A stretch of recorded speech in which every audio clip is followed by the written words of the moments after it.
Hi అండి. అందరూ ఎలా ఉన్నారండి? మేమైతే చాలా బాగున్నామండి. ఇంకా మా పిల్లలైతే అప్పుడే చాలా రోజుల నుంచి ఇంకా ఇంట్లో బిస్కెట్స్ అయితే చేయమ్మా అనేసి అడుగుతున్నారు. ఇంకా నిన్నైతే నేను ఫ్రెష్‌గా అయితే ఘీ చేశాననమాట. ఇంకా అందులోనే కొంచెం బటర్ అయితే ఉంటే ఇంకా బిస్కెట్స్ అడుగుతున్నారు కదా పిల్లలని, ఇంకా బిస్కెట్స్ అయితే చూపిస్తున్నానండి. ఇదైతే నేను హెల్తీగా చేస్తున్నాను. గోధుమ పిండి అలాగే మనం బెల్లం పౌడర్ ఉంటుంది కదా! జాగరీతో అయితే చేసుకుంటున్నాము. ఈ బిస్కెట్స్ అయితే మనం బయట మైదా పిండి ఇంకా షుగరు అవన్నీ వేస్తారు. అన్‌హెల్తీ కదండీ! ఇంక ఇలా ఇంట్లో ఈజీగా చేసేసుకుంటే చాలా బావుంటుంది. నేనైతే ఇక్కడ మెజర్‌మెంట్స్ అవి ఏమీ యూజ్ చేయట్లేదండి. నార్మల్‌గా నేను కప్ మెజర్‌మెంట్‌తో అయితే చేసేస్తున్నాను. ఇక్కడ నేను హాఫ్ కప్ అయితే ఇలా బటర్ తీసుకున్నాను. ఇంట్లో చేసిందే కాబట్టి చాలా ఫ్రెష్‌గా ఉంటుంది. ఇంకా హాఫ్ కప్పు బటర్‌కి హాఫ్ కప్ అయితే బెల్లం కూడా తీసుకున్నానండి. బెల్లము అలాగే బటరు 2 కూడా బాగా కలిసేలా అయితే మనం బీట్ చేసేసుకోవాలి. యాక్చువల్‌గా అయితే నా దగ్గర బీటర్ లేదండి. ఇంక నేను మజ్జిగ చేసుకుంటాం కదా! ఆ కవ్వంతో అయితే ఇలాగా బీట్ చేసేసుకుంటున్నాను. చాలా సాఫ్ట్‌గా వస్తుంది. ఇంకా దీనికైతే ఒక 5-10 మినిట్స్ అయితే ఇంకా అలా బీట్ చేస్తూ ఉంటే మనకి మంచిగా అయితే బెల్లము అవి మెల్ట్ అయిపోతూ ఉంటాయన్నమాట. చూసారు కదా! ఇలాగా 2 కూడా మంచిగా మిక్స్ అయిపోయిన తర్వాత అందులో నేను గోధుమ పిండి 1.5 కప్ అయితే తీసుకున్నానండి. బెల్లం అయితే మనకి మీ టేస్ట్‌ని బట్టి వేసుకోవచ్చు. మాది స్వీట్ ఎక్కువగానే ఉంది. ఆర్గానిక్ బెల్లం అంట. ఇంకా అందుకనే నేను హాఫ్ కప్పే వేశాను. నెక్స్ట్ అయితే అందులోనే కొద్దిగా వంట సోడా ఉంటుంది కదండీ! తినే సోడా ఒక చిటికెడు వేసుకున్నాను. అది ఎక్కువ వేసుకుంటే టేస్ట్ అయితే మారిపోతుంది biscuits. 1 teaspoon baking powder కూడా వేసేసుకొని 2 కూడా బాగా మిక్స్ అయ్యేలా అయితే కలుపుకోవాలండి. ఇక్కడ నేను సాల్ట్ కూడా ఒక చిటికెడైతే యాడ్ చేశాను. సాల్ట్ కూడా వేసుకుంటే బిస్కెట్స్ అయితే టేస్టీగా అనిపిస్తాయి. ఇంకా ముందుగానే నేను ఇలా కుంకుమ పువ్వుని పాల్లో నానబెట్టి పెట్టుకున్నానండి. అది కూడా వేసుకుంటే మనకి బిస్కెట్స్ అనేవి ఫ్లేవర్‌ఫుల్‌గా ఉంటాయి. ఇక్కడ నేను వెనిలా ఎసెన్స్ ఉంటుంది కదా! అదైతే ఒక 5-10 డ్రాప్స్ అయితే వేసుకున్నాను. ఇంకా బాదంని ఇలా రోస్ట్ చేసుకొని చిన్న చిన్న పీసెస్‌గా కట్ చేసుకున్నాను. అవి కూడా ఒక హాఫ్ కప్ అయితే వేసుకున్నాను. మనకైతే బిస్కెట్స్ క్రంచీగా ఉంటాయి. అక్కడక్కడ తగులుతూ చాలా బావుంటదనమాట. ఇలా పిండి తడుపుకున్నప్పుడు మనకి ఎక్స్‌ట్రా వాటర్ గానీ, పాలు గానీ ఏమీ ఎక్కువగా పడవండి. ఒకవేళ మీకు పిండి గట్టిగా అనిపిస్తే కొంచెం పాలు వేసుకొని తడిపేసుకుంటే సరిపోతుంది. ఇంగో నేను కలుపుకున్నాను కదా! ఈ కన్సిస్టెన్సీలో అయితే కలుపుకుంటే సరిపోతుందండి. చూసారు కదా! మనం పిండిని బాగా మృదువుగా అయితే కలపాల్సిన అవసరం లేదు. జస్ట్ అన్నీ మిక్స్ అయ్యేలా కలిపేసుకొని ఒక 1 అవర్ అయితే పక్కన పెట్టేసుకున్నాను నేనైతే. అప్పుడు పిండి బాగా నానుతుంది కదా! బిస్కెట్స్ అనేవి చాలా సాఫ్ట్‌గా వస్తాయన్నమాట. ఇదిగోండి పిండినైతే ఇలా తడిపేసుకొని ఇంకా పక్కనైతే పెట్టేసుకున్నాను. ఇంక వీటినైతే మనం చిన్న చిన్న బాల్స్‌లా చేసేసుకొని ఇంకా బిస్కెట్స్, కుకీస్ ఎలా చేసుకుంటామో ఇంకా అలా చేసేసుకోవడమే. చాలా ఈజీ కదండీ ప్రాసెస్ అయితే. మా పిల్లలకైతే బిస్కెట్స్ చాలా ఇష్టము. ఇంకా బయట కుకీస్ మైదాతో చేసేవి అవన్నీ కూడా నేను అస్సలు కొనడానికైతే ఇష్టపడనండి. ఇంకా నాకు వీలైనప్పుడు ఇంట్లోనే చేసి పెడుతూ ఉంటాను. ఇంకా బయట నేను ప్యాకెట్ బిస్కెట్స్ గానీ, పార్లేజీ అని ఇంకా రకరకాలుంటాయి కదా! అవేమి మనం పిల్లలకి ఎక్కువగా ప్యాకేజ్డ్ ఫుడ్ అయితే అస్సలు పెట్టకూడదండి. లైక్ జెమ్స్ అని, ఇంకా లేస్ ప్యాకెట్స్, కుర్కురే ఇంకా రకరకాలుంటాయి గదండీ! ఇంకా చిన్న పిల్లలేముంది ఇంట్లో డబ్బులు ఇస్తే అలవాటుంటే గనక అలా బయటికెళ్ళి కొనేసుకుంటూ ఉంటారు గదా! నేనైతే అస్సలు చిన్నప్పటి నుంచి మా పిల్లలకి అలా ఎప్పుడూ అలవాటు చేయలేదండి. మా పిల్లలకి డబ్బులు పెట్టి కొనుక్కోవడము అలవాటు చేయలేదు. ఇంకా ఒకవేళ డబ్బులిచ్చినా కూడా వాళ్ళు జంక్ అయితే అస్సలు కొనుక్కోరు. ఇంకా నార్మల్‌గా హెల్తీ ఐటెమ్స్ ఏమన్నా ఉంటాయి కదా! అవైతేనే కొనుక్కోవడానికి ఇష్టపడుతూ ఉంటారు. ఎప్పుడైనా ఒకసారి అయితే తప్పదు కదా! అప్పుడైతే ఇంక నేను వదిలేస్తూ ఉంటాననమాట.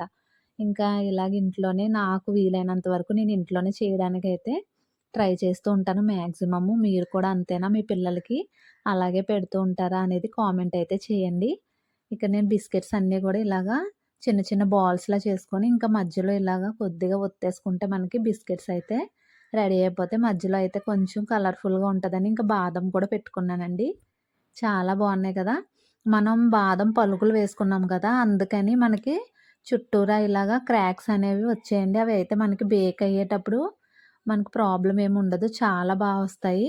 ఇంక నేనైతే ఒక ప్లేట్‌కి ఇలాగా ఘీ అప్లై చేసేసుకొని చేసుకున్న బిస్కెట్స్ అన్నీ ఇంకా వన్ బై వన్ పెట్టేసుకొని మనం ఆల్రెడీ ప్రీ హీట్ చేసుకుంటాం కదా!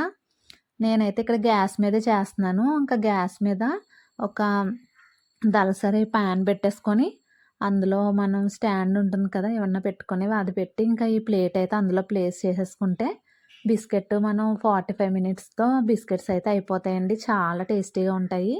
ఇంక ఇలాగా ఇదైతే ఒక టిప్ అండి. బిస్కెట్స్ మనం బేక్ చేసే ముందు ఇలా పాలతో పైన బ్రషింగ్ చేస్తే మనకి బిస్కెట్స్ అనేవి చాలా స్మూత్‌గా వస్తాయి. అలాగే క్రంచీగా ఉంటాయంట. ఇదైతే బేకరీలో అయితే ఇలా చేస్తారంటండి. మా ఫ్రెండ్ అయితే చెప్పింది ఈ టిప్పు. నాకు చాలా బాగా యూజ్ అయింది. మీకు కూడా ఎవరికైనా తెలిసుంటే మాత్రం కంపల్సరీ ట్రై చేయండి. ప్యాన్‌ని మనం ముందుగానే ప్రీ హీట్ అయితే చేసి పెట్టేసుకోవాలండి. ఒక పావుగంట. అప్పుడైతే మనకి హీట్ బాగా ఈవెన్‌గా ఉంటుందనమాట. మనం లోపలైతే ఒక స్టాండ్ పెట్టేసుకొని, ఇంకా మనం బిస్కెట్స్ పెట్టుకున్న ప్లేట్ ఉంటుంది కదా! అది పెట్టేసుకొని, మూత పెట్టేసుకొని, ఒక 20-40 మినిట్స్ వెయిట్ చేస్తే, మనకి వేడి వేడి బిస్కెట్స్ అయితే రెడీ అయిపోతాయండి. అసలు చాలా బావుంటాయి. టేస్ట్ అయితే మీరు నమ్మరు. గోధుమ పిండితో చేసాం కదా! గట్టిగా వస్తాయి. ఇంకా అలా ఏమీ అనుకోవసరం లేదండి. చాలా టేస్టీగా అయితే వచ్చాయి. మధ్యలో ఒకసారి చూసుకోవచ్చు. అంటే బిస్కెట్ కుక్ అయిందా లేదా అనేది నేను మధ్యలో అయితే ఒకసారి చూసానండి. తర్వాత ఇంకా కొంచెం సాఫ్ట్‌గా ఉన్నాయి అనేసి ఇంక మళ్ళీ ఇంకొకసారి అయితే పెట్టాను. ఇంకా ఫైనల్లీ బిస్కెట్స్ అయితే సెకండ్ టైమ్ చూసానండి. ఇంకా రెడీ అయిపోయాయి. బిస్కెట్స్ అయితే చూసారు కదా! ఎంత కలర్‌ఫుల్‌గా ఉన్నాయో. నాకైతే భలే నచ్చేసాయండి. ఇంకా వెనకాల సైడ్ కూడా చూసారా? మనకి కరెక్ట్‌గా కుక్ అయ్యాయి. ఇంకా నాకైతే ఇది 40 మినిట్స్ పట్టిందండి కరెక్ట్‌గా. లో ఫ్లేమ్‌లో పెట్టుకున్నాం కాబట్టి 40 మినిట్స్‌లో అయితే కుక్ అయిపోతాయి. నేను ఇంకా ప్లేట్‌లోంచి తీసేసుకొని అవి పూర్తిగా చల్లారాలండి. మనకి చల్లారకపోతే మెత్తగానే అనిపిస్తాయి. చూసారు కదా! బిస్కెట్స్ నేను సెకండ్ బ్యాచ్ కూడా పెట్టేసుకొని ఇంకా మూతయితే పెట్టేసాను. ఇది ఇంకొక 40 మినిట్స్ అయితే వెయిట్ చేయాల్సిందే. ఇంకా ముందుగా తీసేసుకున్న బిస్కెట్స్ అయితే మనకి చల్లారిపోయాక నేనింకా బాక్స్‌లోకైతే ట్రాన్స్‌ఫర్ చేసుకున్నానండి. ఇంగో వేడి వేడిగా ఉన్నాయి. ఇప్పుడైతే ప్రెజెంట్ టేస్ట్ చేద్దాం అనుకున్నాను. చాలా వేడిగా ఉన్నాయి. ఇంకా కొంచెం చల్లారిపోయంటే మా పిల్లలకైతే వచ్చాక స్కూల్ నుంచి వచ్చాక సర్ప్రైజ్ చేయొచ్చు కదా! అనేసి ఇంకా బాక్స్‌లో అయితే పెట్టేసి ఉంచానండి. చెప్తే నమ్మరు చాలా టేస్ట్‌గా ఉన్నాయి. నాకైతే భలే నచ్చేసాయి. నేనైతే వీటికి ఆల్మండ్ వీట్ కుకీస్ అని పేరు పెట్టుకున్నాను. మీరేమంటారు అనేది కామెంట్‌లో చెప్పండి. నాకైతే చాలా నచ్చాయి. ఇంక మా పిల్లలొచ్చాక మీకు రివ్యూ కూడా చూపిస్తాను. వాడెంత ఎక్సైట్ అయితో తిన్నాడో. మా చిన్నోడికైతే బాగా నచ్చాయనమాట. 2 డేస్‌లో అయితే అవ్వగొట్టేసాడండి. నేను ఈ వీడియో పెట్టేటప్పటికే బిస్కెట్స్ అయితే అయిపోయాయి. మీరు కూడా ఒకసారి కంపల్సరీ ట్రై చేసి పిల్లలకైతే టేస్ట్ చూపించండి. చాలా నచ్చుతాయి. ఇంట్లో ఉన్న వాటితోటే ఇలాగ కొంచెం మనం టైం స్పెండ్ చేస్తే మంచిగా హెల్తీగా మనం పిల్లలకైతే ఇలాగ పెట్టుకోవచ్చు కదండీ! ప్రతి ఒక్కళ్ళు కూడా పిల్లలకి హెల్తీ ఫుడ్ పెట్టడానికైతే ట్రై చేయండి. అలాగే నా వీడియోస్ నచ్చితే ప్లీజ్ లైక్, షేర్ చేయండి. అలాగే సబ్స్క్రైబ్ కూడా చేసుకోండి. నేను రెగ్యులర్‌గా వీడియోస్ అయితే పోస్ట్ చేయడానికైతే చాలా ట్రై చేస్తున్నానండి. ఇంకా మే మెయిన్ వచ్చేసి మనది కుకింగ్ ఛానల్ కదా! కుకింగ్‌కి సంబంధించినవి వీడియోస్ పెట్టట్లేదు అని చాలామంది అడుగుతూ ఉన్నారండి. ఇంకా నేనైతే డైలీ నాకు పొద్దున్నే పిల్లలతో క్యారేజ్ అవి ఇవి అవ్వడం లేదండి షూట్ చేసుకోవడానికి. దానివల్ల అయితే ఇంకా ఒక్కొక్కటి కొన్ని కొన్ని అయితే మిస్ చేసేస్తూ ఉంటాను. మెయిన్‌గా నేను పిల్లలు స్కూల్‌కెళ్ళిపోయాక చేసినవే మీకు పోస్ట్ చేస్తూ ఉంటాననమాట. ఇక్కడ మా బన్ను ఎలా ఉందమ్మా? బాగుంది. సూపర్. లైక్, షేర్, సబ్స్క్రైబ్ బాగుంది. చూడు. బిస్కెట్స్ నచ్చాయా? ఎలా చేసింది మమ్మీ? అమ్మ ఎలా చేసింది? బాగానే ఉంది. నచ్చిందా? మీరు కూడా చేసుకోండి ఫ్రెండ్స్ అని చెప్పు. చెప్పు.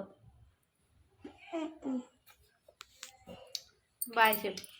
బాయ్.